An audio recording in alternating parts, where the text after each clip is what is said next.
Hey guys, got some breaking news here for you. Now, I got a full show coming later on, so definitely tune in for that. But this was a little too important. Wanted to hop on early and break it down for you guys. So the first thing that I wanted to talk about is we got some news that came out from MS Now yesterday that explains how Trump is planning to do a speech on Thursday at 9 p.m. And when I say that the contents of this speech, at least what's been reported so far, is absolutely terrifying, I mean it. So, Crystal, you can give some more of the specifics here, but this is not good.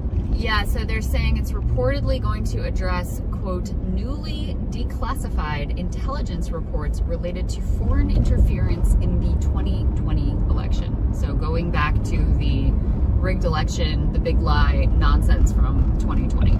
So for him to do a prime time address where he makes this like a main issue, that should scare the shit out of everybody, because clearly what this means is he's laying the groundwork to try to interfere in, rig the midterms, right? And also you could put 2028 on the table as well. So he's going to try to like pound his chest and say it's now been verified that the 2020 election was stolen. And a great point that people have been making is, wait a second, you controlled the government in 2020. Right. So how could Democrats have stolen it? They didn't even control the levers of power. Like, that makes absolutely no sense, right? Of course. There was all that speculation that he might make some deal with Maduro after he kidnapped him, of basically like, I'll let you off if you say that the election was rigged. So it's possible that it could be that, because Maduro's been in solitary confinement 23 hours a day for 7 months now. And so any human being in that position, regardless of your like moral core, you're probably going to say or do whatever the hell you can in order to make that stop. They also nabbed his wife, and he's probably worried about her too. You know, so just flat out like terrorism, right, is what they're doing. But let's remember, guys, they seized the ballots in Georgia and Arizona, okay? Trump had an executive order to try to make the state governments turn over all of their voter roll data. And then you have a whole bunch of other, ways that Trump basically tried to lay the groundwork to rig it as well. He's said in the past that Iran interfered in the election in 2020. He said Venezuela. He said China. He's gone through like a list of countries. And also they floated the idea of like sending the National Guard or ICE. And so it's absolutely disgusting. Also, they say that, and this we don't know for sure, but because the source is kind of sketchy, it popped up. First time I've seen it was like 2 weeks ago, and now everybody's using this source. So I don't know who the hell came up with the Washington Reporter, but they say that Trump is going to try to effectively like nullify John Ossoff and Raphael Warnock by saying that the whole election in Georgia was wrong, was fraudulent. And, I don't know what happens from there. Like, what is he going to try to like send some people with guns to like escort them out of the Senate? Like, I genuinely don't know, but anything's on the table now because this guy's completely and utterly unhinged. Right. And with Lindsey Graham dying and Mitch McConnell, whatever. He's desperate. Whatevering. That means, and then you add to them being gone, the Cassidy and Cornyn and Kennedy, who he primaried out. So they no longer have to like worry about pleasing him in the same way. They basically no longer really have a majority in the Senate.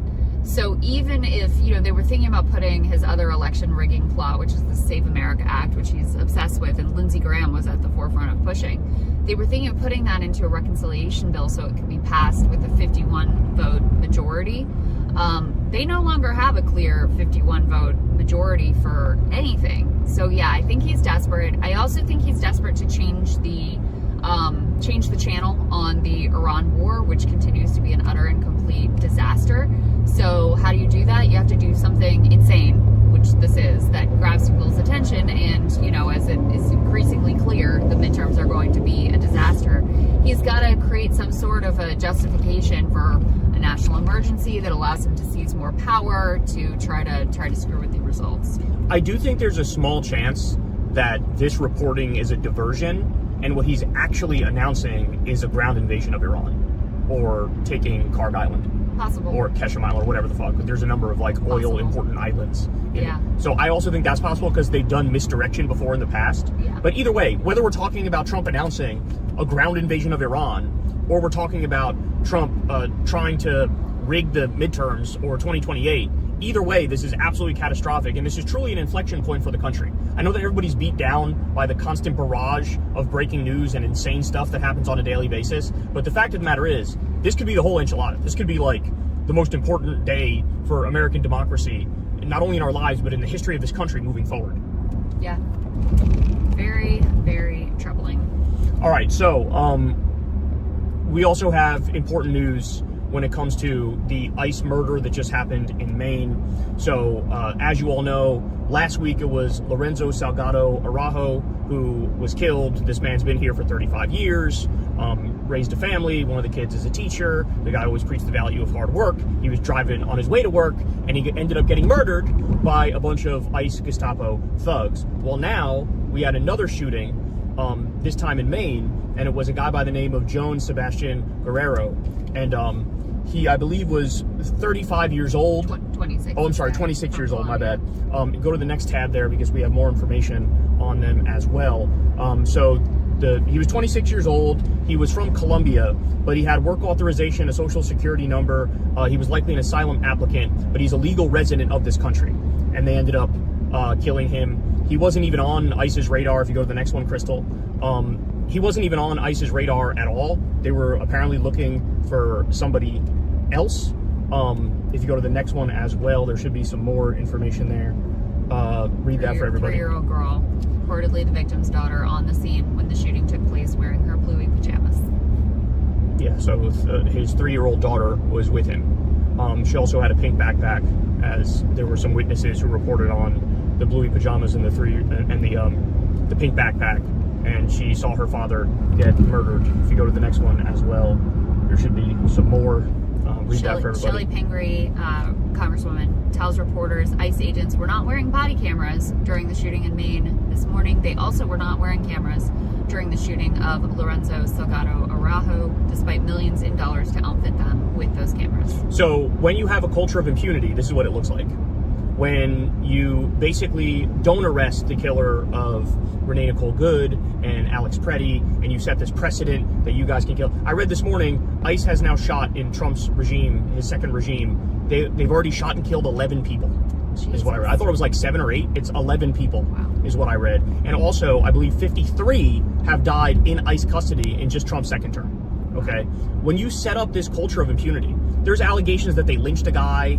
There's allegations of slavery at their detention camps, which are really concentration camps. When you set up this culture, this is what happens.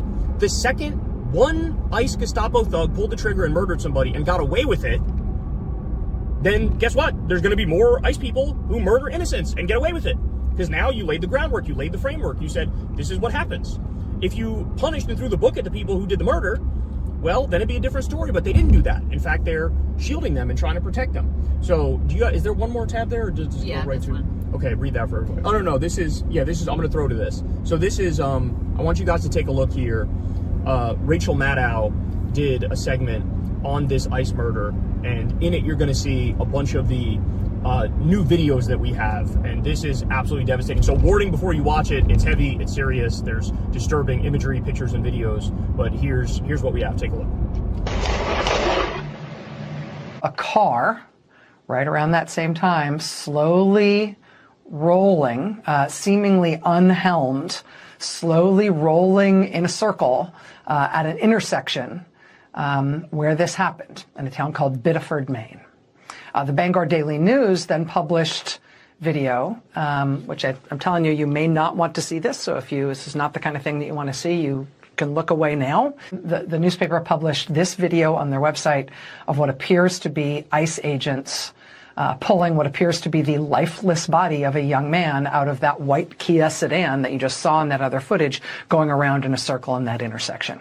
I should mention that as they pull this young man out of the vehicle, it appears that they kind of bounce his head on the ground a couple of times, and then they appear to handcuff what, again, appears to be his lifeless body. But the man in that footage is a 26-year-old man. He's identified by neighbors as Juan Sebastian Guerrero. He's described by people who know him in Maine as somebody who was 26 years old, fully legally employed, legally working in the United States. He had legal permission to be here and to work here. But this morning at 7:17 a.m., he was shot and killed by Trump's federal agents on the street. Maine's independent U.S. Senator Angus King told reporters today that there was not a warrant for Mr. Guerrero's arrest, that he was not the target of ICE operations in Biddeford, Maine, but still, ICE agents, for some reason, killed him. Maine state authorities say the officer who killed him this morning is with ERO, the Enforcement and Removal Operations Division of ICE, and reportedly that agent has been put on leave pending an investigation into the shooting. Will there be a real investigation into the shooting?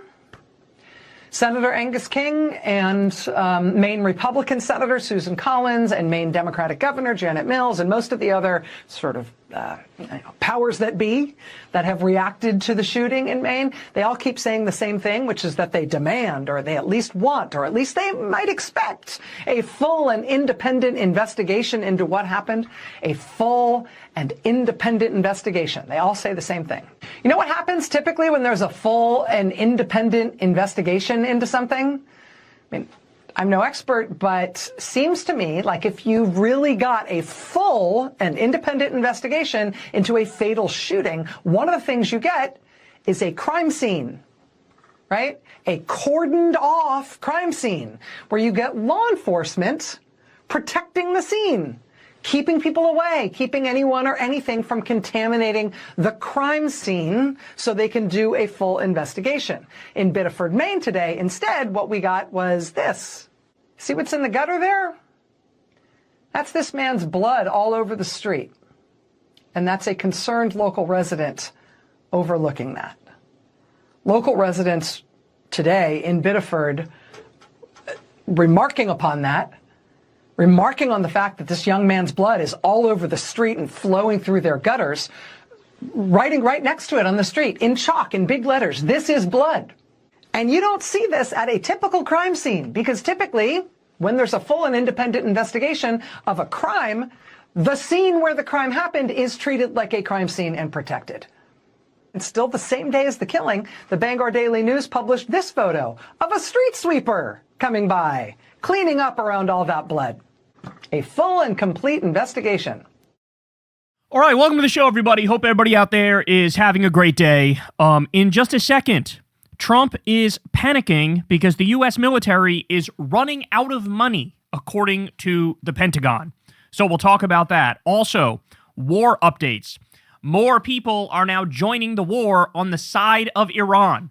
Okay? The Middle East is on fire, and it is all the fault of Donald Trump and Benjamin Netanyahu, the axis of Epstein. I'll give you the horrific updates in just a second here. We also have RFK Jr. is in hot water because there's this outbreak of mass explosive watery diarrhea happening across this country. And it's directly because of policy decisions that RFK Jr. and Donald Trump have made. And then we also have Fox News does a hit job on Khanna directly to his face, and it backfires spectacularly. They were going after him because he traveled to the West Bank and told the truth about what Palestinians are facing over there. And of course, they couldn't have that. And for their, their Zionist masters, the Israel lobby that buys and owns not only our politicians, but also the media, they decided to go after Khanna on behalf of them. So we'll talk about all that and more. You guys know the deal, man. Everybody do me a big favor. Subscribe to the channel and click that bell icon. You can also support the show on Patreon. Remember, y'all, I only mention that because this is real independent media. I've never talked to an advertiser. I've never done an ad read. I never will. You guys support the show from the ground up. Thank you all for your support, even if it's just $1 a month or $2 a month or $5 a month, or if you tip with that thanks button on YouTube. It all makes a difference. Like I said, real independent media. You guys fund the show, and we have the default ads on YouTube, and that's it. I never will talk to an advertiser or do an ad read. You can also sign up for Crystal Kyle and Friends on Substack. That link is below. We're back this week, y'all. Back this week for Crystal Kyle and Friends. Don't miss what we got coming up. And then also, Corin's World. Go sub to the Corin's World YouTube channel. We do live Kyle and Corin episodes over there. We will be back next week. And by the way, we have Corin's birthday is tomorrow. Go, say happy birthday to my boy over there. I'd appreciate that. All right, so let's go ahead and dive right in, y'all. First, let's start with this. Araghchi comes out, the foreign minister of Iran, and he is responding to Trump because Trump comes out and says, we're going to start blocking Iranian ports again, and also we're going to control the Strait of Hormuz from now on, and we're going to charge a 20% fee to use the Strait of Hormuz, but we are the guardian angel of the Middle East. That's what we are. This is what Trump says. Completely and utterly unhinged, psychotic, has no ability to control the Strait. Iran obviously is controlling the Strait. Charging 20% is ludicrous. So Trump crashes out, basically rips up any semblance of a memorandum of understanding, starts berating Iran as he bombs them. So Arakshi replies on Twitter and says, POTUS is absolutely right. Whoever provides secure and safe passage of commercial vessels through the Strait of Hormuz should be compensated for this service.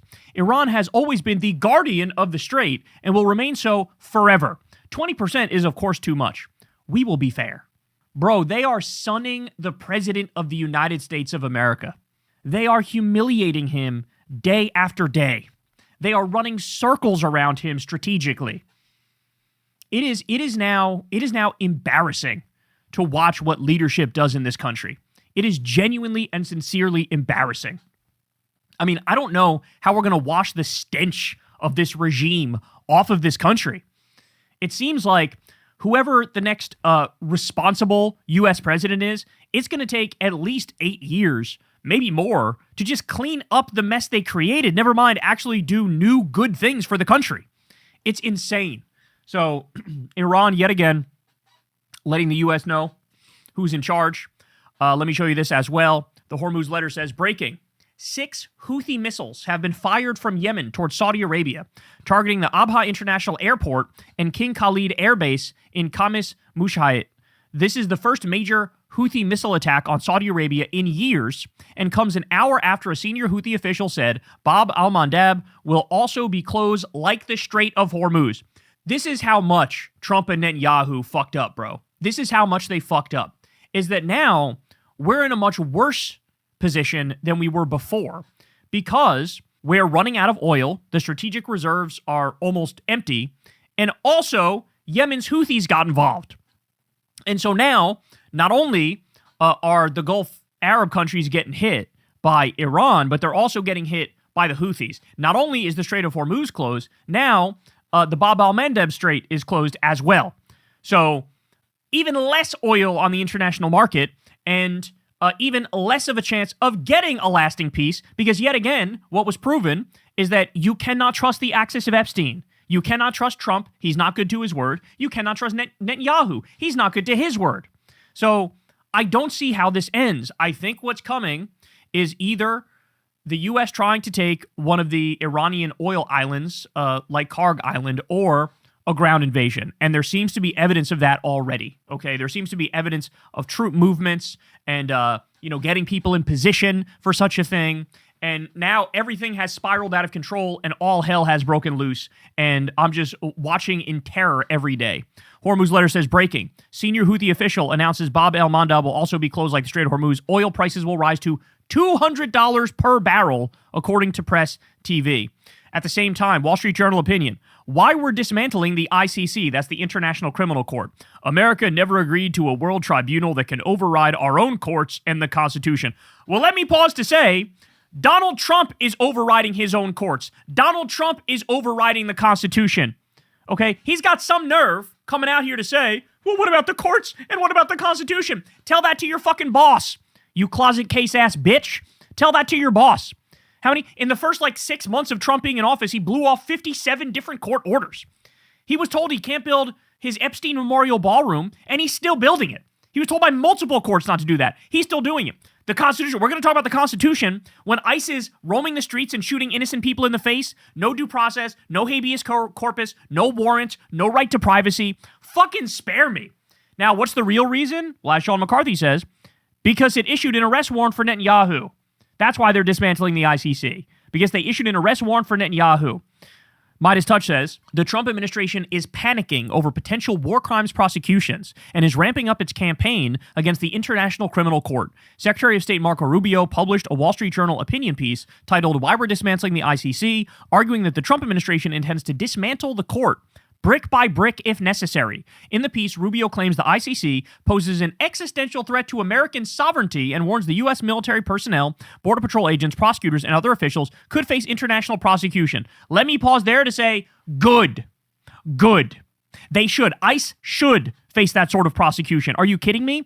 The U.S. military officials who were ordering, the bombing of fishermen in the Pacific and the Caribbean, they should face that. The Secretary of War Crimes, Pete Kegsbreath, he should face that. So should Stephen Miller. So should Donald Trump. So should Elon Musk with his cutting of pediatric cancer research and Meals on Wheels. All of these people are criminals. All of them are criminals, okay?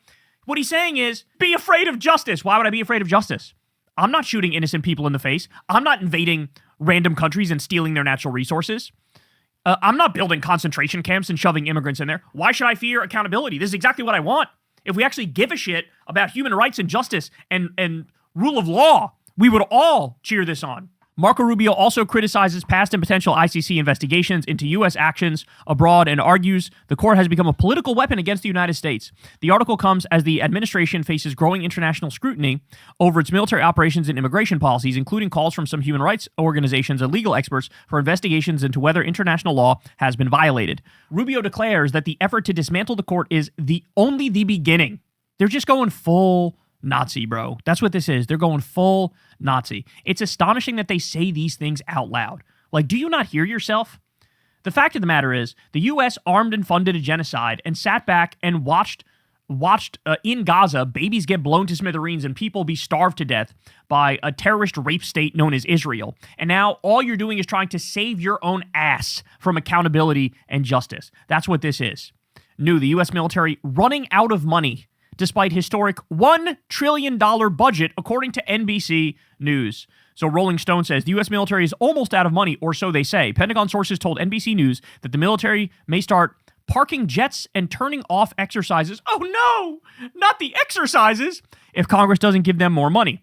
The budget of the American Department of Defense is eternally bloated like a ballooned whale carcass that is fed on by a frenzy of contractors, corporations, and ever-growing military operations. The DoD is the heart of a financial ecosystem that spans the globe. With nearly $1 trillion allocated annually to its function, it's a bit of a shock that the Trump administration is claiming the so-called Department of War is about to run out of cash. According to sources who spoke to NBC News, the Pentagon is warning lawmakers that it could soon run out of cash on hand should Congress not approve pending supplemental funding requests. So what spending is driving the budget shortfall? Primarily, Trump's war with Iran.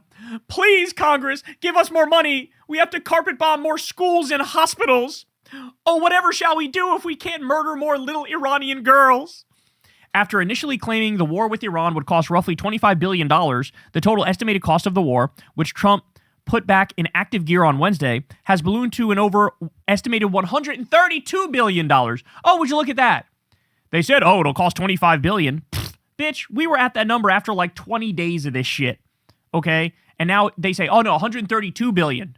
Okay, they say, while the outright cost of operations is one thing, the DoD is also broadcasting to Congress that it will need additional funds to restock arms stockpiles and weapon systems that have been depleted. We may need to start parking jets and turning off exercises, one former Pentagon official told NBC News. In the background, Trump is demanding another 44% increase in annual Pentagon funds from Congress, on top of the $150 billion already authorized by the Big Beautiful Bill in July of last year. The move would balloon the budget of America's military apparatus to over 1.5 trillion DZACs in annual spending. The DoD itself is requesting $67 billion in emergency supplemental funding from Congress. Let me just say, this is the only part of the government that can be this ridiculous, this absurd, and this pathetic. It's not like SNAP, the food stamp program. The director can go to Congress hat in hand on bended knee. Please, sir, I need $1.5 trillion. Please, sir, just an emergency $150 billion. I swear. No other government agency is allowed to act this reckless.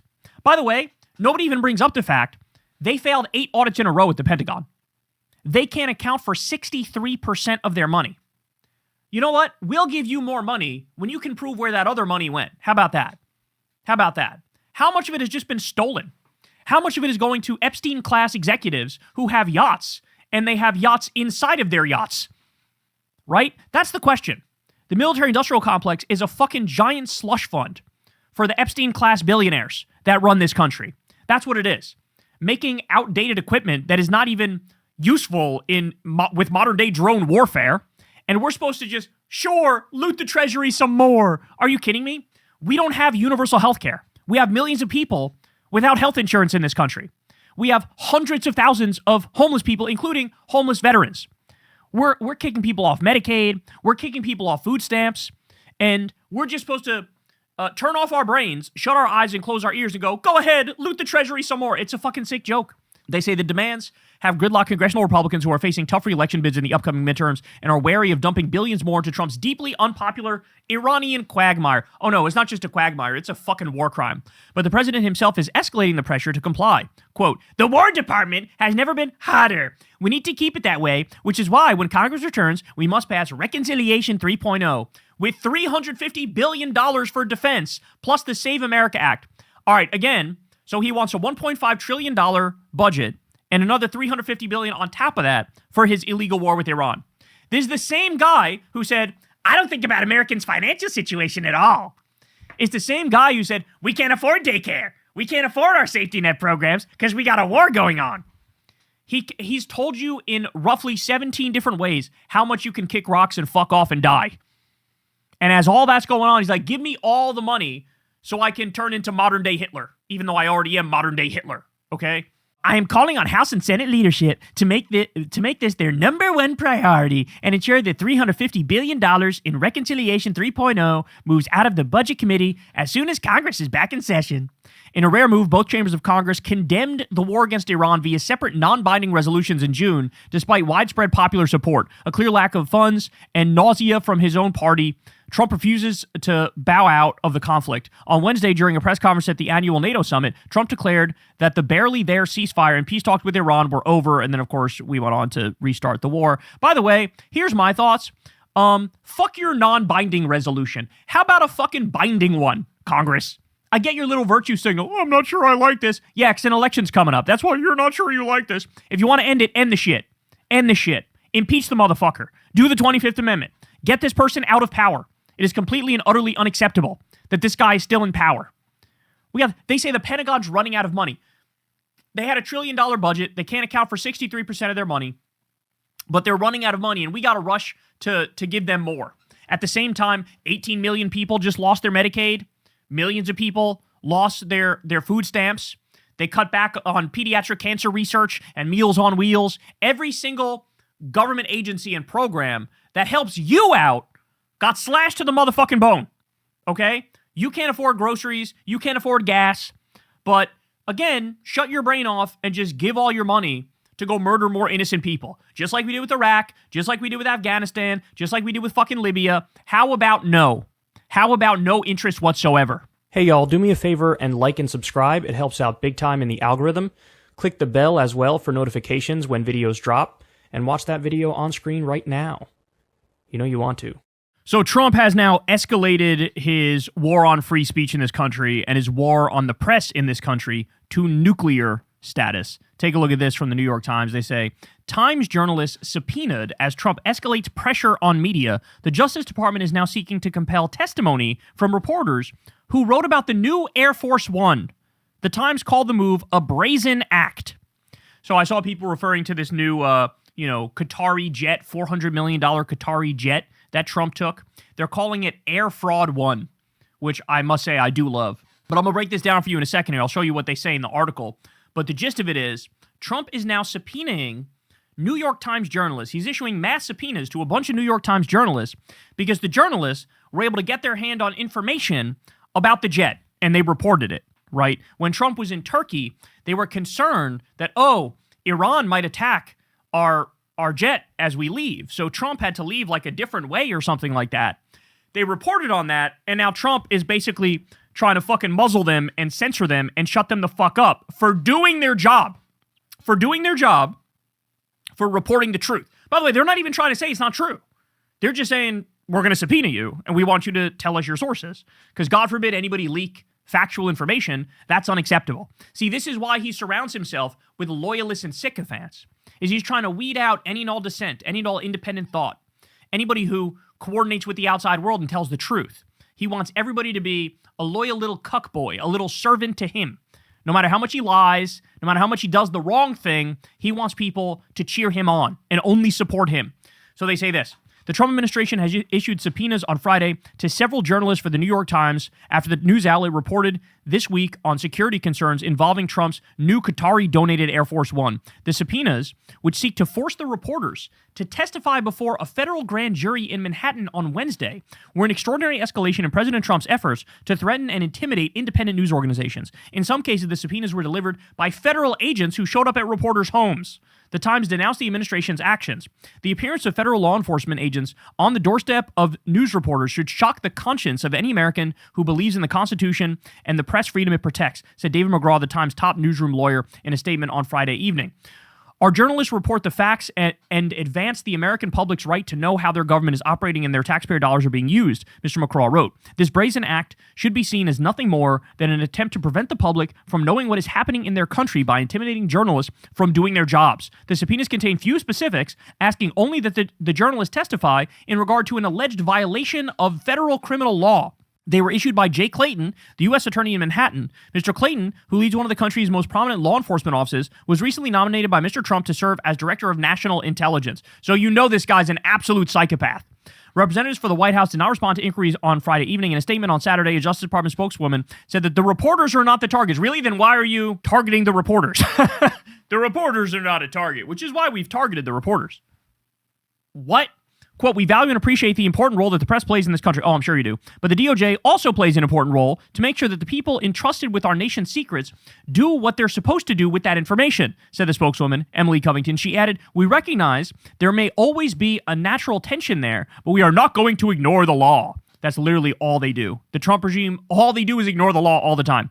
The Times journalists who received subpoenas include Julian E. Barnes, Eric Lipton, Tyler Pager, and Eric Schmidt. Jesus Christ, that's a lot. Who reported on Wednesday that Trump had departed Turkey on the old Air Force One as a security precaution at the urging of the Secret Service. On Thursday, the Times reported that the new Air Force One, a Qatari-donated Boeing 747-8, lacks some of the advanced security features of the older aircraft, including anti-missile capabilities. Both articles cited sources who spoke on the condition of anonymity to discuss sensitive security issues. Well, let's be clear about something.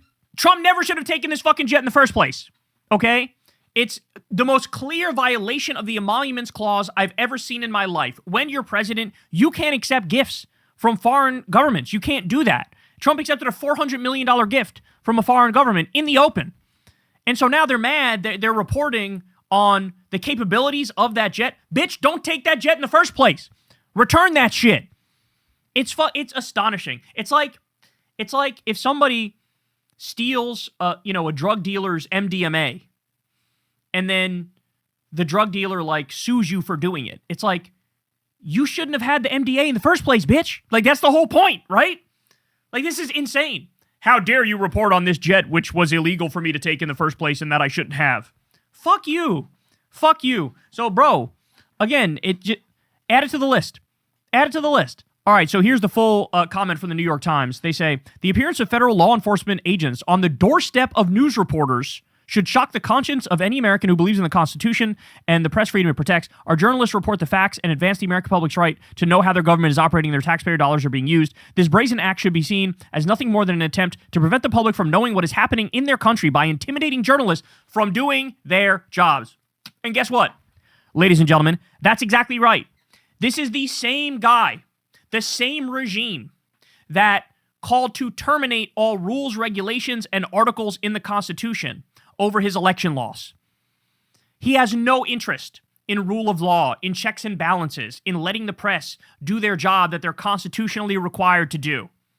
Okay? This is a guy who wanted to invoke the Insurrection Act to deploy U.S. troops against George Floyd protesters. This is a guy who pretended like he was all about ending censorship, and he pretended like he was all about free speech and a free press. And what did he do? Didn't pardon Assange, didn't pardon Snowden, didn't pardon Daniel Hale. This is a guy who arrested and charged 6 journalists with felony rioting, okay? He gag ordered the entire EPA from telling the truth on the issue of climate change. He worked overtime to mass deport pro-Palestine protesters who were anti-genocide. This is a guy who called for jailing reporters who told the truth about the upcoming abortion ruling. okay? I simply don't want to hear it. There was a time when every right-wing pundit in this country made a point of stressing, we are the free speech people. We are the anti-censorship people. We are the, let people say what they're going to say and do what they're going to do people. I mean, how many times did Ben Shapiro or Dave Rubin or Joe Rogan castigate some purple-haired college kid with a septum ring and say, don't be authoritarian. You got to believe in a free press. You got to believe in free speech. You got to believe in people's ability to make jokes, even if they're offensive. And then a president gets in power, a Republican president, and he brazenly shits all over the First Amendment, shuts down free speech, shuts down a free press, and they have nothing to say about it. I mean, Trump tried to get Jimmy Kimmel fired over jokes. He deported people for making edgy jokes about Charlie Kirk, okay? He threatened a RICO case because there were protesters who called him a war criminal to his face. He sued Ann Selzer for a poll that he didn't like. He sued CBS for how they edited a Kamala Harris interview. He sued the New York Times for $15 billion. He sued a book company because they ran a quote that he didn't like of himself. Okay, he's trying to put people in prison for a year if they burn the American flag, which is a literal First Amendment protected action as ruled by the Supreme Court in the fucking 1980s, bro. In the 1980s. Spare me. Spare me. So I don't want to hear it ever again from the right. I never want to hear that they're pro-free speech. I never want to hear that they're for the First Amendment. I never want to hear that they're for a free press. Yet again, this is example number, 78 of Trump destroying free speech and a free press, and they have nothing to say about it. Ben Shapiro won't mention that Trump is subpoenaing journalists over some bullshit. Ben Shapiro won't mention it. Dave Rubin won't mention it.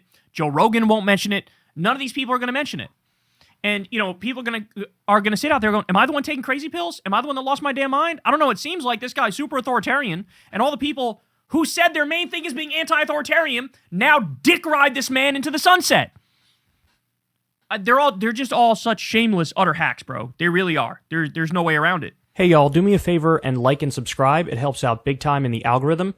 Click the bell as well for notifications when videos drop, and watch that video on screen right now. You know you want to. So I don't know if you guys have heard about this, but there's this mass outbreak of explosive watery diarrhea that's taking over the country. And as you're about to see, this is a direct result of policy changes made by Donald Trump and RFK Jr. This is squarely on them. So if you wind up shitting your brains out, sitting on the toilet, feeling like death, I need you to know exactly who to blame, and I need you to know this was totally preventable, and with very simple policy changes, we can make sure this doesn't happen again. But of course, they're not going to do that because they don't care. Okay, so here we go. Let's listen and then we'll break it down. Explosive diarrhea is spreading, and if you haven't heard by now, you will. This outbreak has gotten a lot worse. What started as about 150 cases in southeastern Michigan has exploded to nearly 1,300, making it the largest outbreak in the state's history. Now, let me just pause to point out, whatever the reported number is, the actual number is way higher, because it's not like everybody who gets this explosive watery diarrhea is going to call the local news outlet and say, hey, want to hear about this problem I got? No. So just like with COVID, the reported number is like a fraction of what the actual number is. So really you have to multiply by, 100 times, 1,000 times, 10,000 times to get the real number. About 40 people have been hospitalized. And it's not just Michigan anymore. Investigators are now tracking similar illness clusters in more than 24 other states. New York has been hit hard with dozens sickened. Illinois has its own growing cluster. And just across Michigan's border in Ohio, hundreds more have gotten sick. Now, let's talk more about washing your produce, because there's important nuance here. Yes, keep washing everything, but it's worth understanding what washing can and cannot do against this particular parasite. The FDA puts it plainly. Rinsing or washing food is not likely to remove Cyclospora. The parasite has a tough outer shell that clings to tiny crevices on fresh produce, and it can resist water and even chemical sanitizers. The only thing that reliably kills it is heat, cooking, not rinsing. So why do health officials still tell us to wash produce? Well, oh my God, bro. Oh my God. Fucking zombie-ass parasite that you can't even just wash off? Because it reduces risk. It just doesn't eliminate it. Think of washing as one layer of protection, not a guarantee. A top CDC official says these investigations can take months and sometimes never pin down an exact source. The parasite can't even be grown in a lab, which makes tracing it back to one farm or supplier incredibly hard. Now, past outbreaks have been linked to things like raspberries, cilantro, basil, and bagged salad greens. Here's something our colleague Dr. Celine Gounder has been digging into. She reports that the FDA quietly suspended a quality control program last year that checks whether its own labs can accurately detect contaminants in food, including the test for spotting Cyclospora on produce like spinach. there's one thing every Republican administration is guaranteed to do, and that is go to town on what's called the regulatory state and the administrative state. Namely, all these little rules, like the government does so many little things that you don't realize, right? Like you don't realize how important some of these rules and regulations are until they're gone. And then you go, oh shit, I don't know, that seemed like that was a pretty big deal. That seemed like it was pretty important. So to give another example, Trump deregulated deli meat, which in turn killed 9 people and hospitalized 57. They got rid of the regular food checks that the FDA does. This happened during the Doge madness with Elon Musk cutting cancer research and Meals on Wheels. At the same time, they also got rid of the daily food inspections. They rolled back 112 different environmental protections, and they started allowing all sorts of terrible chemicals. They basically rolled back the Clean Water Act and the Clean Air Act. Now, as you know, they massively upped the use of glyphosate, which is the cancer-causing pesticide, okay? They also mass-fired nuclear safety officials. I mean, the list of shit they did was astonishing, but you don't realize how important a lot of federal government actions are until they no longer do those things, and then you get stuff like this that happens. And you go, well, what the fuck, right? It's like the screwworm thing. So what happened is Doge gets in there, and some, 21-year-old snot-nosed bastard goes, why are we spending $10 million dropping flies over Panama? That's so stupid, cut it. And then what happens? Oops! Turns out the reason why we were dumping flies over Panama for $10 million is to prevent screwworm from coming north. And now screwworm is infecting a bunch of cattle in Texas. It's now hit this country. So now the cattle industry is being absolutely fucking decimated at a time when beef prices are already through the roof. And so the entire beef industry is barbecue chicken now and totally destroyed. And it's all because they didn't want to spend $10 million to suppress the fucking screwworm and make sure it doesn't come up north. And so now they have to spend $1 billion cleaning up what could cost $10 million up front to prevent. And this is what people are realizing now. Under any sort of Republican rule, what you realize very quickly is, oh, these people are not serious. I know it sounds sort of trite, but the fact of the matter is, it's true that Democrats are more the adult in the room. Despite all of their flaws, they are much more the adult in the room. And Republicans get in there, and they act like fucking baboons. They do. They just break shit. They destroy everything. And then they whine and cry and bitch and moan and blame the Democrats as they lit the whole place on fire. I mean, that's what it is. The reason? Staffing cuts. And that pause stretched right through last year's cyclosporiasis season. Dr. Gounder also found there's no federal rule requiring growers to test their produce or water for this parasite at all. When she asked the FDA directly whether that lab check is running again this summer, the agency didn't say. So here's the updated advice. Wash your produce, yes. Scrub firm items like melons and cucumbers with a clean brush. Refrigerate anything cut or peeled as soon as possible. But if you want true peace of mind with high-risk produce this summer, cook it. And if you've got watery diarrhea that won't quit, don't wait it out. See a doctor and ask specifically for cyclospora testing. It's not usually life-threatening, and it is treatable. This outbreak isn't slowing down, neither should your guard. Look, this is what happens when you put a bunch of idiots in charge. It really is that simple. And RFK's the guy who limited access to the COVID vaccine. He put vaccine skeptics on the advisory panel. He fired the CDC director after a month because the CDC director stood up to him and said, I'm not going to go with your junk science. I'm going to tell the truth. They fired over 1,200 people at the Epidemic Intelligence Service, which the next time we have some sort of pandemic, oh my God, are we cooked, right? They ended our support for the global vaccine program, helped kick millions of people off Medicaid, canceled the flu vaccine campaign, tried to link antidepressants to violence, even though that's wrong. They released a AI-generated MAGA report filled with a bunch of made-up ChatGPT bullshit. I mean, this guy is a crank. He's a crank. And it's because of his decisions and Trump's decisions and Elon Musk's decisions and Russ Vogt as well, gutting the entire regulatory state, that now we're going to have stuff like this happen much more. By the way, I mean, it's a terrifying thing to think about, but it's true.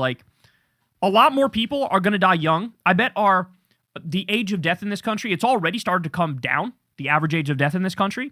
We hit a high of 82 or 83, and then now it came down to 79.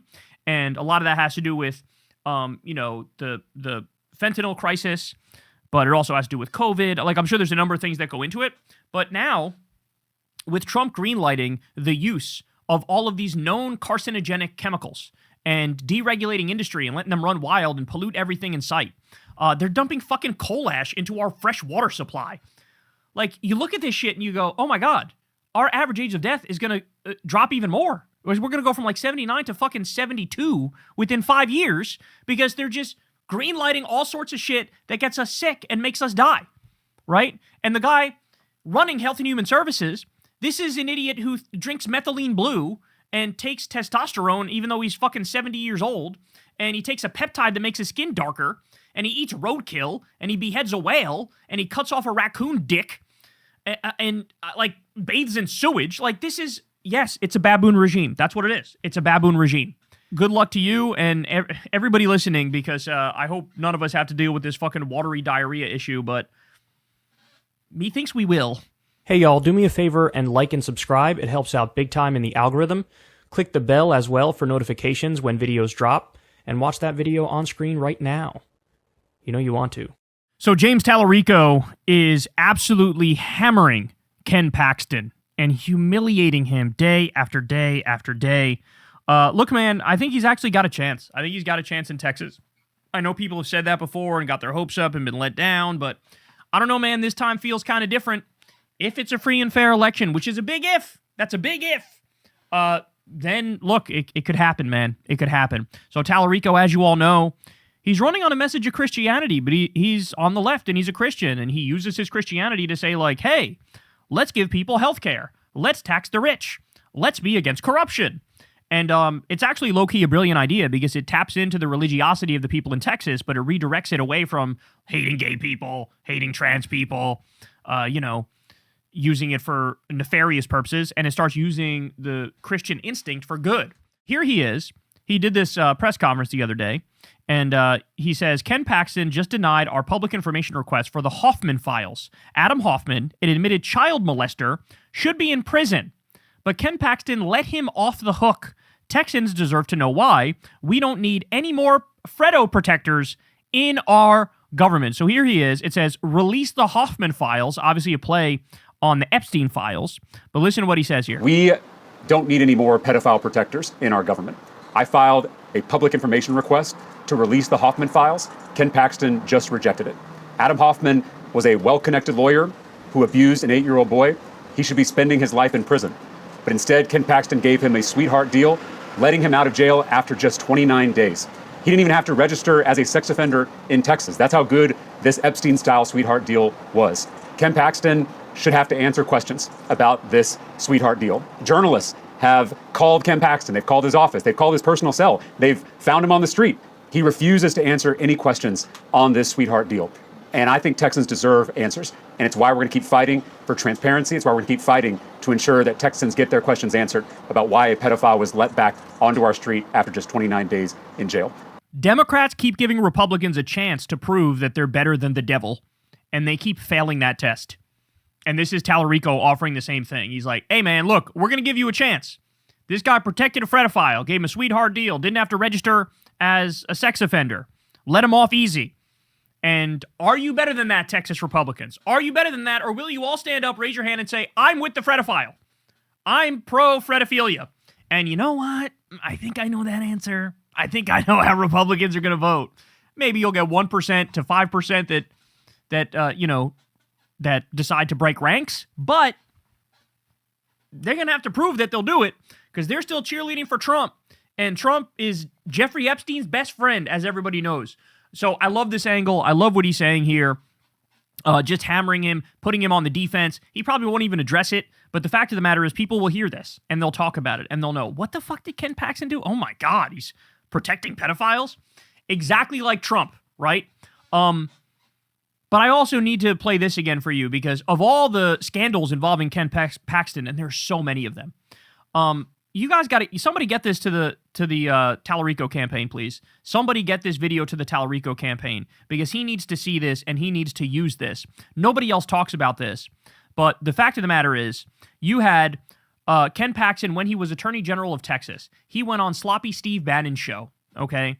And in the wake of the 2020 election, he admits that as Attorney General, he waged a bunch of bogus lawsuits to get $2.5 million legitimate mail-in ballots thrown out. And according to him, if these mail-in ballots were not challenged and I didn't get them thrown out, Joe Biden would have won Texas in 2020. He's saying, I stole the election for Trump, and he's patting himself on the back.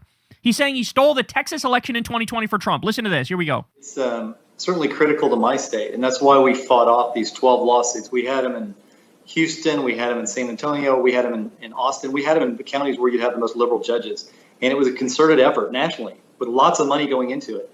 And just knowing that we had 12 lawsuits that we had to win. And if we lost one of them, like if we lost Harris County, Trump won by 620,000 votes in Texas. Harris County mail-in ballots that they wanted to send out were 2.5 million. Those were all illegal, and we were able to stop every one of them. Had we not done that, we would have been in the very same situation. We would have been on election night. I was watching election night, and I knew when I saw what was happening in these other states that would have been Texas. We would have been in the same boat. We would have been one of those battleground states that they were counting votes in Harris County for 3 days, and Donald Trump would have lost the election. That is not me saying it. It's not Kyle Kulinski. It's not some news person. It's not some Democrat. It is Ken Paxton saying, as Attorney General, I got 2.5 million mail-in ballots thrown out. And if those were counted, as they should have been, Joe Biden would have won the state of Texas. It is insane to me that people don't know this video exists. So in other words, all of the whining and crying and bitching and moaning that Republicans do where they say, Democrats are stealing the election. They're all stealing. Biden stole it. Obama stole it. Kamala stole it. They all stole it. It's rigged. It's rigged. It's rigged. It's stolen. Trump does not shut the fuck up about that. Always blaming Democrats. It is total projection. Because Trump, as we know, tried to steal 2020, did the fake elector slate, did January 6th. He's got multiple different strategies planned out for this upcoming midterm election and 2028. They're the ones who are rigging it. Here's Ken Paxton admitting to rigging it. If any Democrat was on video saying, as Attorney General, I got Republican votes thrown out, like votes that skew Republican all thrown out, and that's why my guy won. Oh my God, every Republican would say this person's public enemy number one, and they hate democracy, and they hate freedom, and they need to be in prison. Ken Paxton should absolutely positively be in prison. He should absolutely positively be in prison. And by the way, while we're on the topic, let's not forget this is the second most corrupt man in America, only behind Donald J. Trump. He was indicted for securities fraud in 2015. He was engaged in rampant bribery and corruption. Okay? Everybody knew about it. In fact, he was impeached in 2023 in the Texas House, where even his own party, Republicans in the Texas State House, voted 121 to 23 to impeach him on 20 different articles of bribery and abuse of power, among other things, okay? And he needed Trump to lean on the Texas Senate to get them to not convict him on it. And this is a guy, he can't keep his fucking dick in his pants. Mr. Family Values. He goes after Talarico all the time, calling him Talafrico, and goes after, you guys like trans people. Disgusting. Meanwhile, this guy can't keep his fucking dick in his pants. He's got a new affair every other week as he proclaims to be the family values person. Like, please spare me. Please spare me. And that's to say nothing of what the purpose of Talarico's press conference is, which is, Ken Paxton gave a plea deal to a child sex trafficker. Okay. Also, this guy's getting massively wealthy in office. I mean, it's a sick joke. It's a sick joke. So yeah, he belongs in prison. Shout out to James Talarico. Love the angle on this. And what we're about to see yet again is that Republicans simply don't give a fuck. It wouldn't matter. It doesn't matter. You can, like Trump said, I can shoot somebody on Fifth Avenue and get away with it. And like Ken Paxton's going to find out, I could pardon a pedophile, or I could go soft on a pedophile and I'll get away with it. Trump's already gotten away with it within the Republican coalition. So what this is really about is about saying to all the moderates and all the independents and all the fence sitters, like, really? You want to be with the fucking pedo protector? Go ahead. But I'm just letting you know that's who he is. Hey, y'all, do me a favor and like and subscribe. It helps out big time in the algorithm. Click the bell as well for notifications when videos drop, and watch that video on screen right now. You know you want to. So Congressman Khanna decided to take a trip to the West Bank to see with his own two eyes what it's like being a Palestinian there. And he had quite a terrifying experience, because you had these disgusting, extremist, illegal Israeli settler occupiers who decided to threaten them. Threatened Khanna and the entire team he was with. By the way, this happened at around the same time that a bunch of CNN reporters also were mass threatened and harassed. and assaulted. And this is not, like, this comes as a surprise to nobody who follows this issue. If you're familiar, if you follow what Israel does in the news, your reaction to this is, of course. Not only do they kill Palestinians all the time and steal their land all the time and do pogroms all the time, they've killed American citizens and gotten away with it. Could you imagine Iran kills an American citizen, a civilian, and just gets... No, never. No other country could just kill an American civilian and get away with it. But it happens all the time in Israel, okay? So these are psychos who says God promised them Palestinian land. They're in the full, fundamentalist gear with the goofy outfit and everything. And they're not right. They're not right in the head. Like it's a mental disorder is what I'm talking about. Like they're not all there. So Ro Khanna goes and he comes out of there and says like, oh, this is insane. Like I had voted in the past to arm the IDF. And now the IDF is protecting illegal settlers who are abducting me and not allowing me to be free.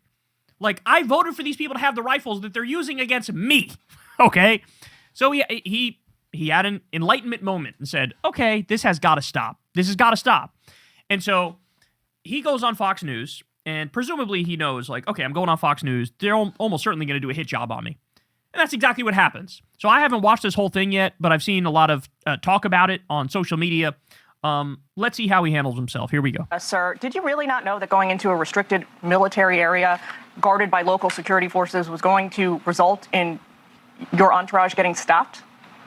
It was not an area that was restricted by military. American Congress people had been there before. We went with prior coordination, sir. If I could just finish, please, because this should be an outrage to any American citizen what happened. We were there seeing the Zanuda village, which Yinan Levy had destroyed, burned to the ground. Many American members of Congress had been there before. We drove up to the road, and these hoodlums with M4s circled our van. They started kicking the tires. They yelled insults. They said it didn't matter that we were Americans. And then the IDF came and they blocked the road. There's breaking news video camera released just this morning that shows those IDF officers siding with the settlers against the Americans. Many, even conservatives, have said, how dare they do this to an American passport holder, not just me, 4 Americans. And we need the arrest of these people who detained us, who threatened our lives. Congressman, it is disingenuous to call those local security officials random settlers. These are people who operate in the area regularly. Further, sir, I have to point out to you. Now, by the way, let's understand. She's just lying. Like, it's just a lie.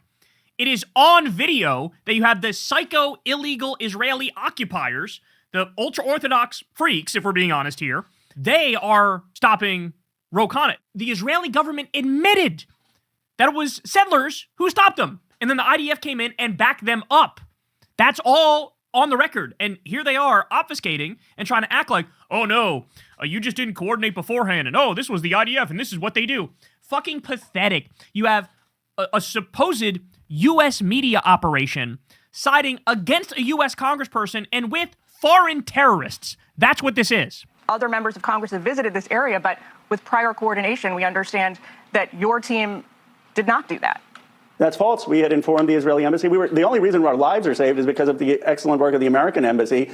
David Brownstein, who also can talk about this, had first told us just don't engage with these violent settlers. And we tell them you're on with the American embassy. They didn't care. They said, who cares that you're American? We don't care that someone's in Congress or a government official. He said to say that to the IDF. They didn't care. They were taking the side of the settlers who were detaining and threatening Americans over the side the Israelis, sir, say it was IDF officials coordinating with local security on the ground there. Here's just part of the statement. They can see the video. Let me read part of this statement, sir. It's literally on video. Oh no.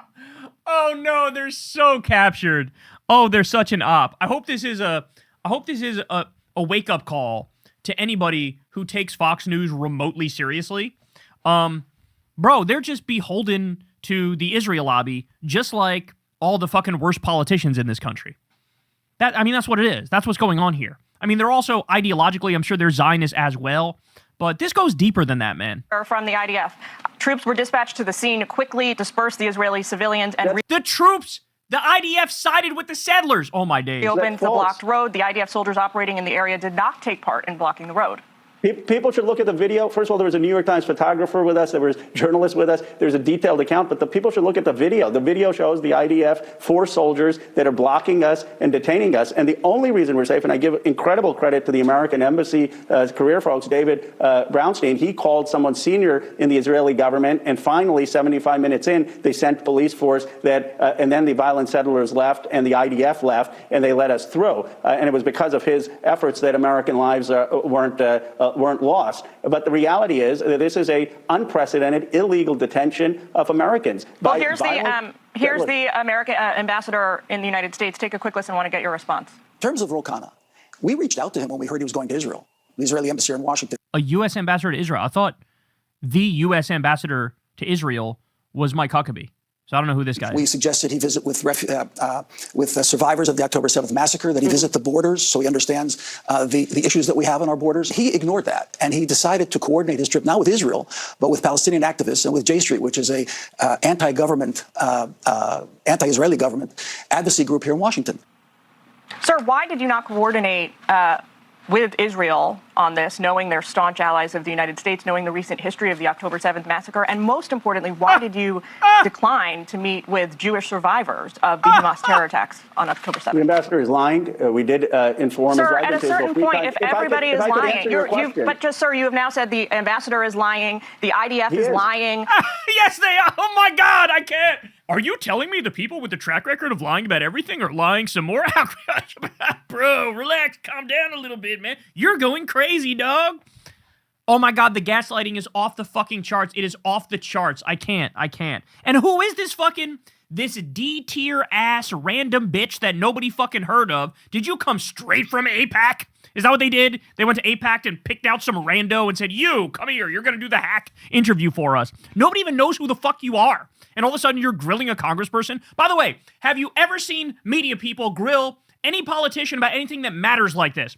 When was the last time you saw somebody in the media go after one of the MAGA goons in the regime and say, you kicked 18 million people off Medicaid. You know how many people are going to die as a result of that? Do you know how many people are going to die as a result of that? Answer the question. Do you know how many people are going to die as a result of that? Do you know how many people are going to die or are going to starve because you decided to gut the SNAP program? Do you know that? Do you have any idea?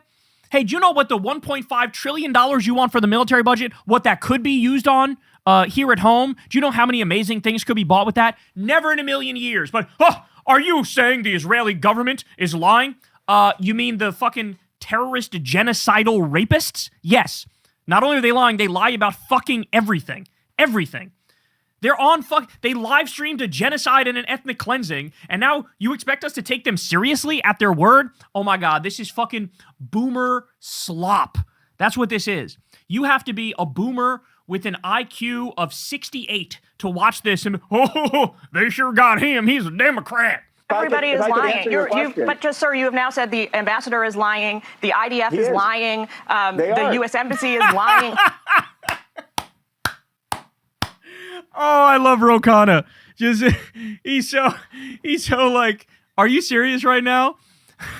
He is lying. They are lying. Oh, I love that moment. At a certain point, if everybody is lying, sir, you have now said the ambassador is lying, the IDF is lying, the U.S. Embassy is lying. At a certain point, the U.S. Embassy I praised. I praised the U.S. Embassy. The ambassador is blatantly lying. And the reality is that we coordinated with Israel. How did I get through and back? I have been to Israel 3 times before. I met with Prime Minister Netanyahu before. I met with Prime Minister Bennett. If you ask John and Rachel Poland, who lost their son, Hirsch, tragically, I was fighting for Hirsch's release as a hostage. I met with them many times. But I told the Israeli government that I wanted to go on a Palestinian-led trip to the West Bank because I'd been to 3 trips to Israel. I had gotten Israel's perspective, and that this... Oh, my God, I love that. They're like, he didn't even want to meet with the Israelis. How dare he? He's like, I've been on 3 trips to meet with the Israelis. One time I wanted to go to see the Palestinian perspective. Like, that's not allowed.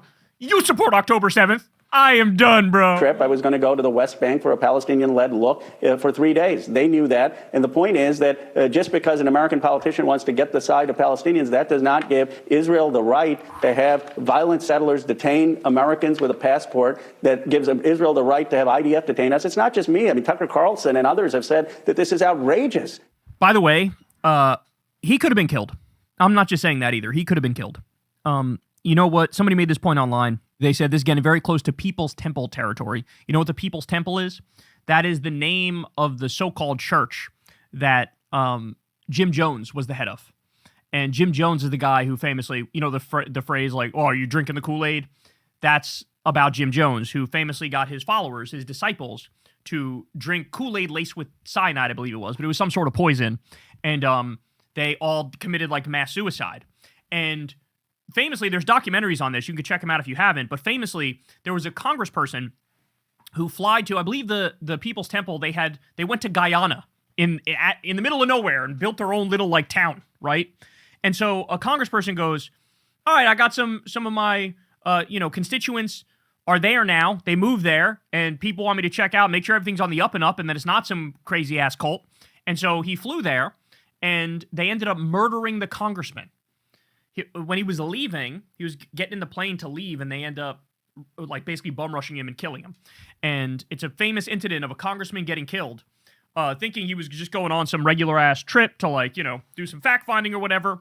That's what Ro Khanna was doing here. Regular trip, fact finding in the West Bank. They would have fucking killed him. They would have fucking killed him. If they weren't able to get in contact with the U.S. Embassy and get some higher up to say, hey, you got to chill, they would have fucking killed them. Okay? We'd have a U.S. congressperson murdered by psychotic, illegal Israeli settler occupiers who believe God granted them all the Palestinian land and are trying to create a greater Israel right now as we speak. Okay? These are a bunch of thugs. That's what they are. These are criminal gangs. And they've ruined how many Palestinians' lives? They've stolen how many Palestinian houses and plots of land?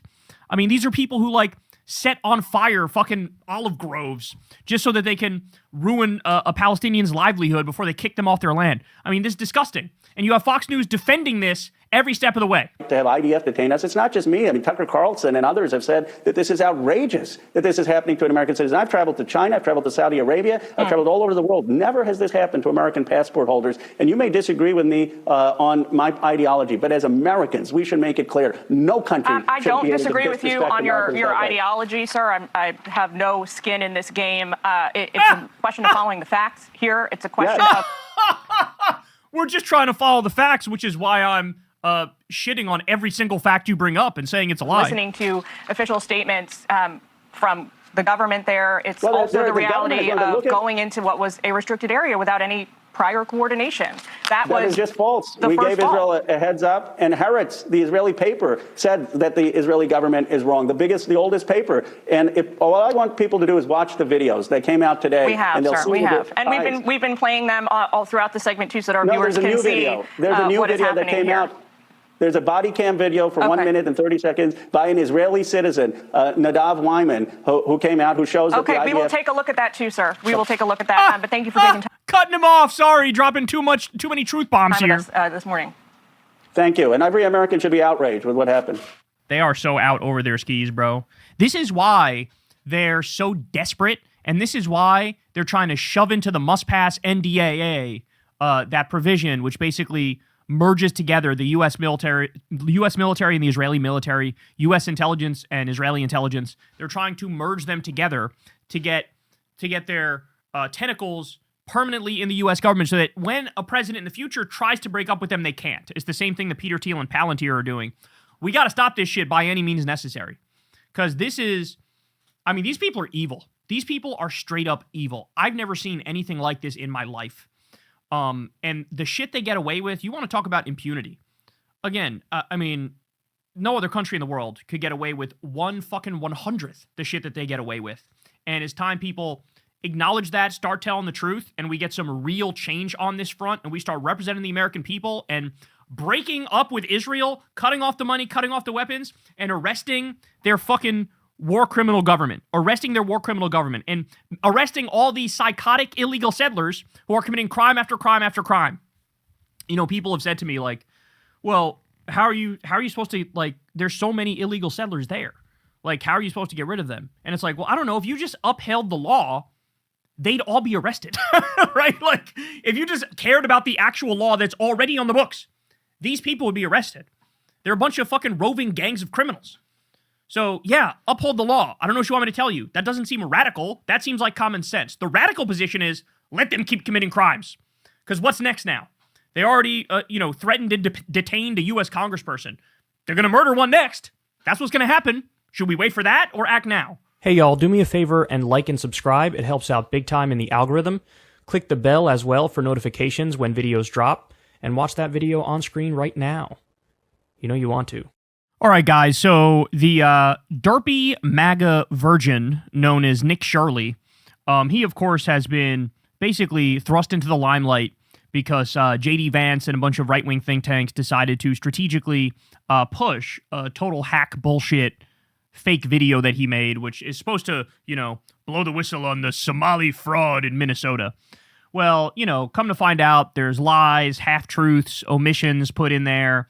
There was an investigation into fraud going on in Minnesota. The ringleader happened to be a white woman, by the way, a little fact they leave out there. And also, a lot of the prosecution was happening under Joe Biden. Okay? But what they wanted to do is whip up a moral panic, do divide and conquer, pit the races against each other, so that the American people will not look at the billionaires and the warmongers and the fascists, the real enemies, and they want white conservative Americans to point the finger at black immigrants and say they're the problem.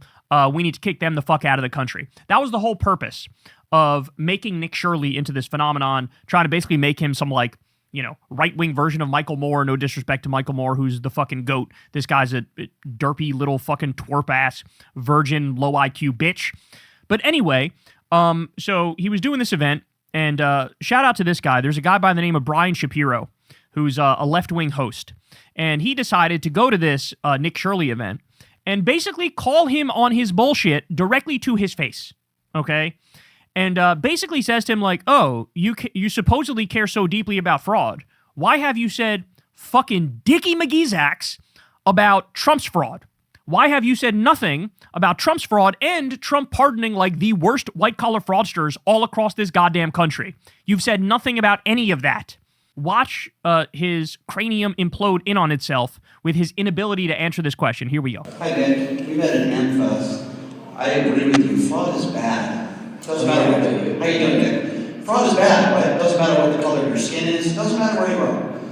But I've never heard you once call out Donald Trump's 70 pardons of billions of dollars of people who committed fraud. Never once. Those people don't have to pay back any restitution. Why have you never even mentioned that, let alone investigated it? Well, I think fraud's obviously bad. I don't agree with those pardons as well. And I've never heard you talk about them. Well, because I'm not making videos on that. Fraud is bad. I agree those pardons are bad. Well, why aren't you talking about it? Yeah, I've never made any videos on that. Your whole thing is the anti-fraud guy. That's your whole thing. But apparently, it stopped short of getting into the details and the specifics of the fraud committed by your daddy, Donald J. Trump. What a hack. What a fucking hack. Never seen somebody so hacky. When his whole thing is an issue where the president he loves is the worst, and he's got nothing to say about it. Nothing at all. I love this. Shout out to Brian, man. This is really good stuff. And I've never heard you talk about them. Well, because I'm not making videos on that. Billions of dollars, not millions. Billions, man. Billions. Yeah, fraud is bad. It all needs Do you disagree with those pardons? Will you call it out right now? Yeah, I don't think people should be pardoned if they committed a crime. Will you investigate the Trump administration for pardoning people that have made billions of dollars in fraud? Well, when you talk about someone's stuff, you're angry at people for getting rich. No, I'm angry at people for committing fraud like you. We agree. Okay. Yeah, I mean, all fraud is bad. All needs to be exposed. Sure. Billions of dollars by the Trump administration. And, for example? The 70 pardons he gave out. He's asking me a question. Nick, I appreciate you asking. Yeah, no, I agree. I appreciate it. It's an important conversation, and I appreciate you asking me. He pardoned 70 people that have committed billions of dollars in fraud, like a George Santos, for example. And the worst part, Nick, and I think we'll agree on this, they don't have to pay back the restitution, which means they've committed billions in fraud. Listen, I agree with you. Fraud in Minnesota, all bad. I want people held to the highest extent of the law. But I feel like, and this is just my opinion, Nick, it gives you more credibility when you also go after people on the right, or Donald Trump pardoning people that have committed, again, billions of dollars in fraud. It should bother you just as much as it bothers me. I've never heard you tweet about it. I've never heard you talk about it. Let's stop burying the lead here. The fact of the matter is the reason he did it is because he's got a pay-to-play pardon scheme set up, which is one of the single most corrupt things any president has ever done in the history of this country. They have a pay-to-play bribery scheme or pardon scheme set up. We've read articles. There was a woman who went down to Mar-a-Lago, gave Trump $1 million, and then Trump, within a week or two, pardoned her son. By the way, one of these fraudsters that Trump pardoned that Brian is talking about here, pardoned a guy for fraud. He gets out. He committed fraud again, gets locked up again. Trump pardons him again. You literally can't make this shit up. Some of these people are like the worst fraudsters in the history of this country. The amount of fraud committed by the Somali community in Minnesota is a fucking pittance compared to the people he's pardoning on a daily fucking basis. By the way, let's also not kid ourselves. Trump himself is the ultimate fraudster. He created a fake university and charged people for it. Okay, like what are we talking about? This is a guy who stiffed his own fucking plumbers and electricians and shit for his casinos and hotels that he had built. This guy's the king of fraud. Him and his family stole from a children's cancer charity in New York. Now they can't operate a charity in the state of New York because of that. And here's the virtue signaler himself, Nick Shirley. I'm against fraud. I'm exposing fraud. And it's like, really? The number one fraud story in the country right now is being committed by your favorite president, and you don't have anything to say about it at all. And another great point from Brian is they don't even have to pay restitution. So it's also a massive middle finger to all the victims because they had that to rely on. That, hey, they'll have to pay us back, pay back all the victims. And now Trump's like, fuck that, fuck the victims. It's literally like criminal solidarity being expressed by Donald J. Trump. And these people virtue signal about being tough on crime and all about law and order, unless it's their fucking guy who's the biggest criminal of all, in which case he gets a complete and utter pass. I also love how, this is a great thing that Brian's doing here, is he keeps repeating billions of dollars in fraud committed by the Trump regime. Billions of dollars in fraud. Billions of dollars in fraud. Billions of dollars in fraud. Pardoning all the fraudsters. He keeps saying it over and over. And Nick Shirley is literally like a deer in headlights. His two synapses stopped firing, and now he's just standing there like he's caught red-handed because he is. Billions of dollars in fraud. It should bother you just as much as it bothers me. I've never heard you tweet about it. I've never heard you talk about it. Why are you not calling out Trump publicly for that? Well, I've done all the fraud. I've gone after fraud here inside the United States. I've gone and made these documentaries showcasing the fraud. What more would you like me to do? Oh, I don't know. Not suck off the regime, not suck off Republicans, not fucking lie on their behalf, not fucking give them a pass on committing a worse version of the crime that you supposedly care about? Oh my God, this guy's barbecue. These documentaries showcasing the fraud. What more would you like me to do? He's not a cop. I'm not a cop. I'm not here to investigate each and every single case of fraud.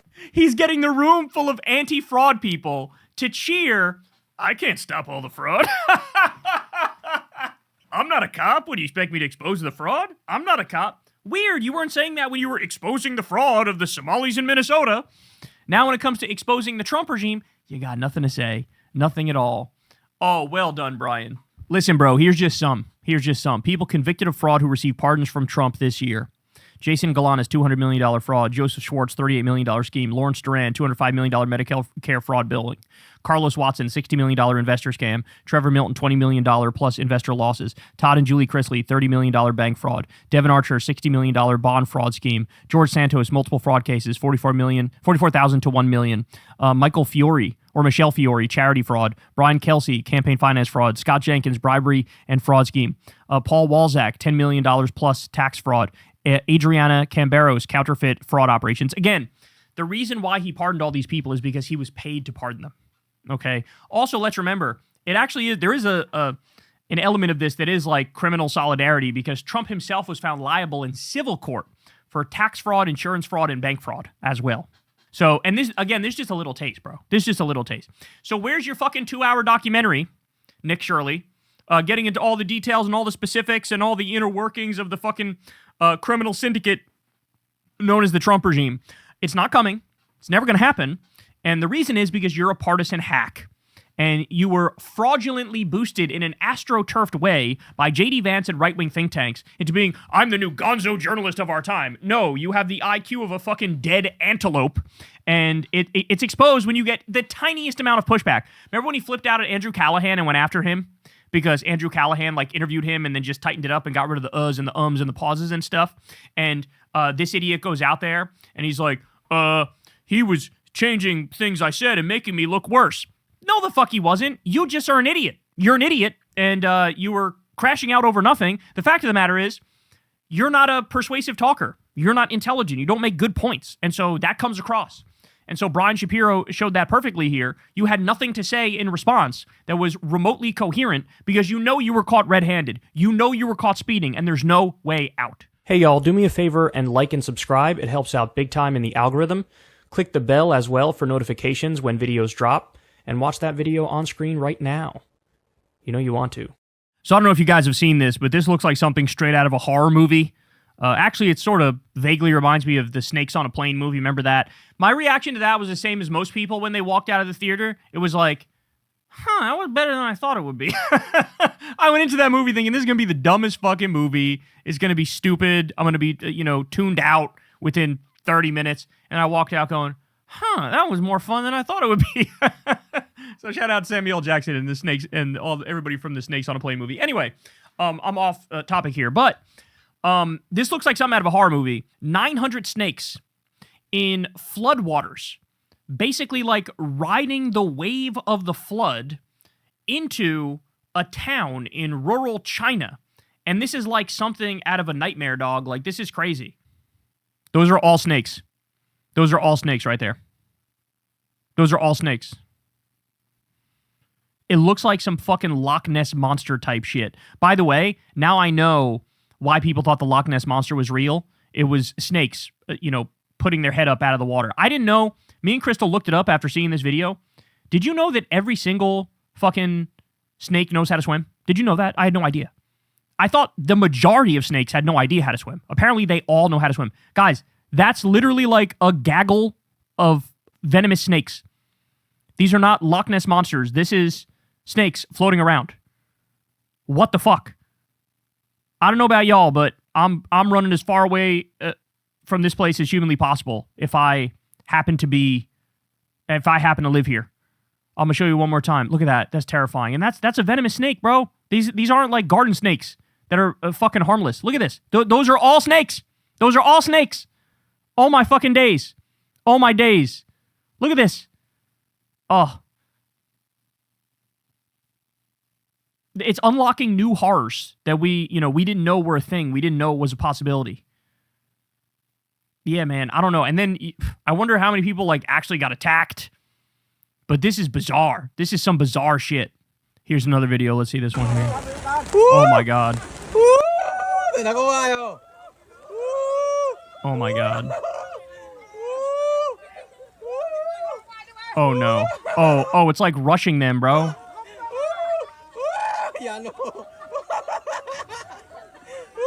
Oh no. Oh no. Oh no. Oh no. Oh no. Oh no. Oh no. Oh no.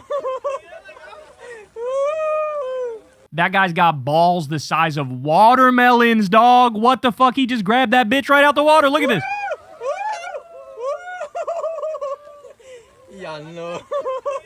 Nah, man. Nah, son. Nah, son. Oh, my days. So here's what The Guardian says. Venomous snakes escape breeding farms in southern China during flooding. Local media in Hangzhou report king rattlesnakes and cobras among hundreds in floodwaters caused by Typhoon Maysak. Okay, so, gee, the damage of this thing is fucking horrible. I feel terrible for these people. Hundreds of snakes, including cobras, have escaped from flooded breeding farms in southern China as severe storms continue to batter parts of the country. State media reports that a snake farm in Hangzhou in Guangxi Zhuang Autonomous Region was hit by floodwaters after days of heavy rainfall caused by Typhoon Maysak, prompting warnings for nearby residents. A dramatic video shared by state media showing local people using dip nets to catch snakes and a cobra poking its head above a torrent of muddy waters went viral. Local media reported that the types of the escaped snakes included water snakes, king rattlesnakes, and cobras. Hundreds of snakes escaped all at once. I've seen 5 or 6. A snakebite victim in a local hospital told Beijing News. The villager said he was bitten by a cobra while clearing debris on the ground floor of his house at about 1 p.m. on Tuesday. Oh my God. A local doctor who treats snakebite patients told the paper he had treated several villagers since the typhoon hit the region. The incident came amid severe flooding in Guangxi, where 2 reservoirs experienced overtopping and breaches on Monday, leaving villages in several towns surrounded by floodwaters. At least 6 people were killed, with at least 50,000 people evacuated. Oh my days. Six were still missing. The death toll from devastating storms in parts of China rose to 38 after the state news agency Xinhua reported on Wednesday that a landslide in the central province of Gansu had killed 21 people. Thunderstorms and tornadoes killed at least 11 in the central province of Hubei, according to state media. Separately, Beijing News reported that a snakebite victim had died, citing confirmation from a local hospital and witnesses. China's President Xi Jinping called for all-out rescue efforts as flooding and other extreme weather continue to affect the region. The Hangzhou Emergency Management Bureau said it was aware of reports that floodwaters had damaged snake breeding farms and that villagers had been bitten by escaped snakes. The Hangzhou Media Convergence Center on Wednesday issued emergency guidance on preventing and treating snake bites. Jesus Christ, man. Oh my days. And by the way, don't get it twisted. As per usual, this massive increase in severe weather events is absolutely tied to climate change.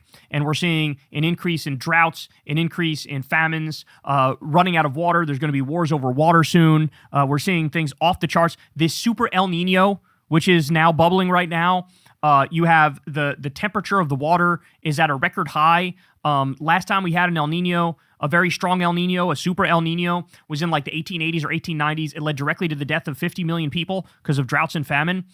So I don't even know, man. This shit seems out of this world, dog. It seems out of this world. It seems like we're sleepwalking into fucking oblivion, and now we're unlocking new nightmares, the likes of which we never would have imagined before, and now it just is a day that ends in Y. Hey y'all, do me a favor and like and subscribe. It helps out big time in the algorithm. Click the bell as well for notifications when videos drop, and watch that video on screen right now. You know you want to. So I don't know if you guys saw this video floating around social media, but this one is absolutely crazy. So take a look. A tourist was tossed in the air by a bull bison in Yellowstone National Park. Pretty wild how quickly things escalated and how much ground the bull bison covers after it finished wallowing in the recreational area. So this is why they say, bro, they always say, like, stay the fuck away.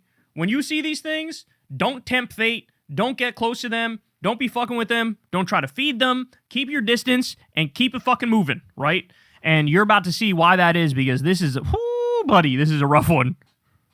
So here it is.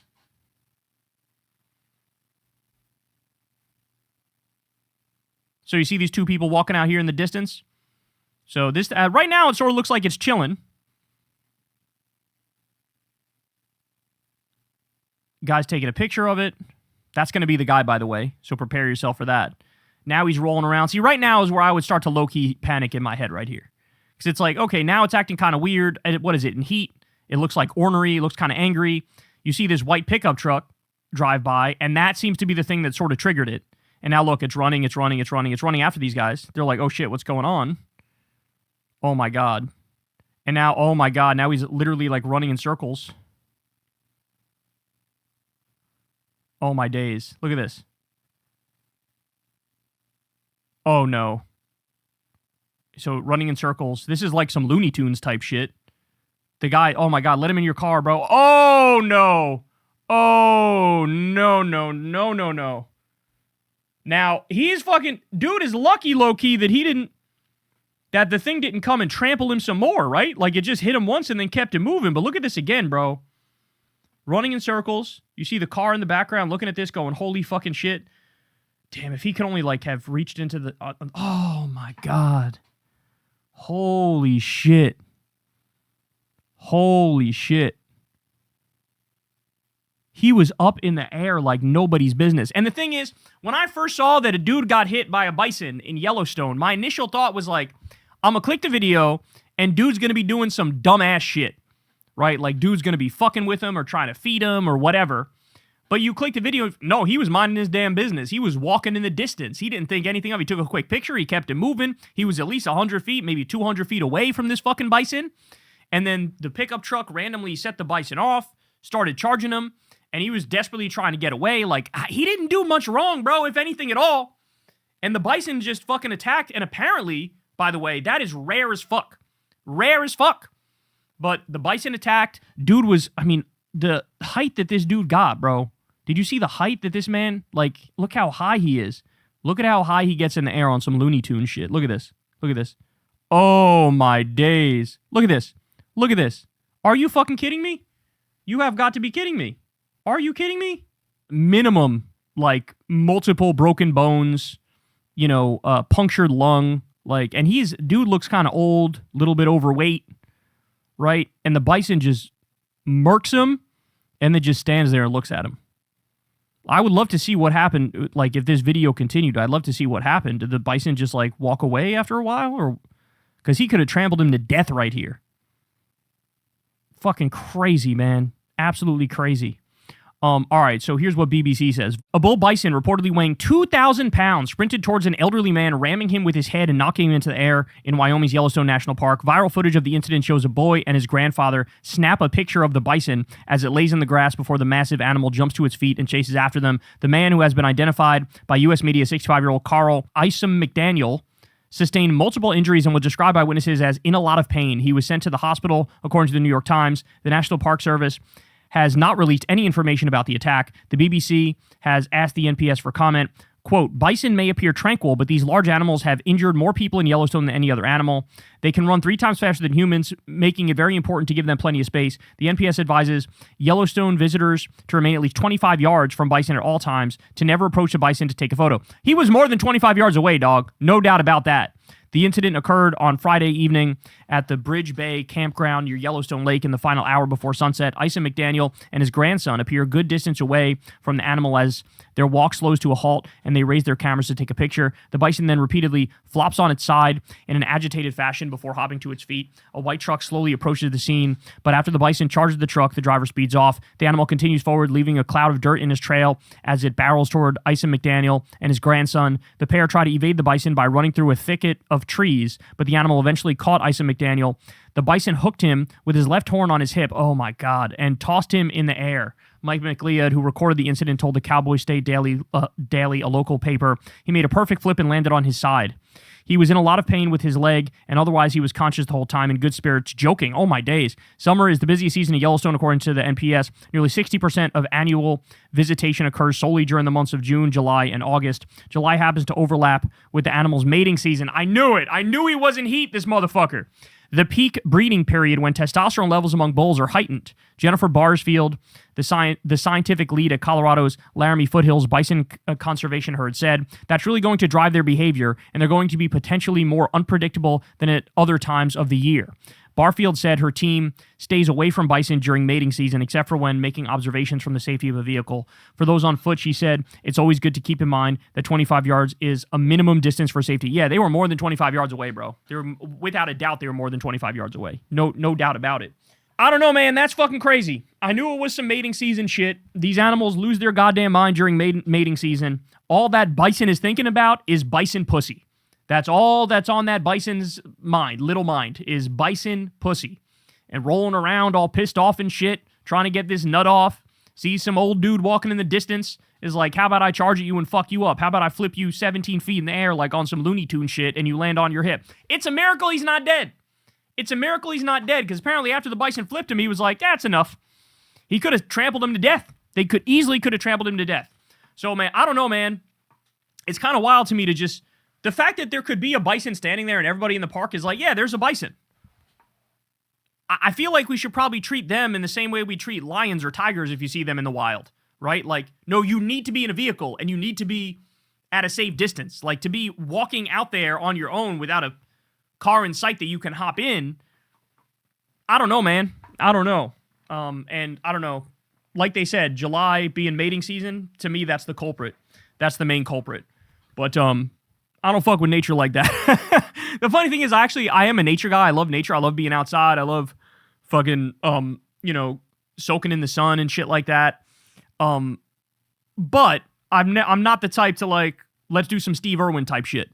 I've never been the type to, like, hey, let's go shoot a documentary on these animals and get obnoxiously close to them, and, like, I'll hold this venomous snake and I'll have these bugs crawl over me. Like, fuck that. No, I'm not that kind of a nature guy. I'm the kind of nature guy that wants that shit to be buttery and smooth and laid back, and you know, I cats and dogs all day, every day. You could have them around me, but as soon as we start getting to some wild shit that might even be slightly dangerous, I'm out.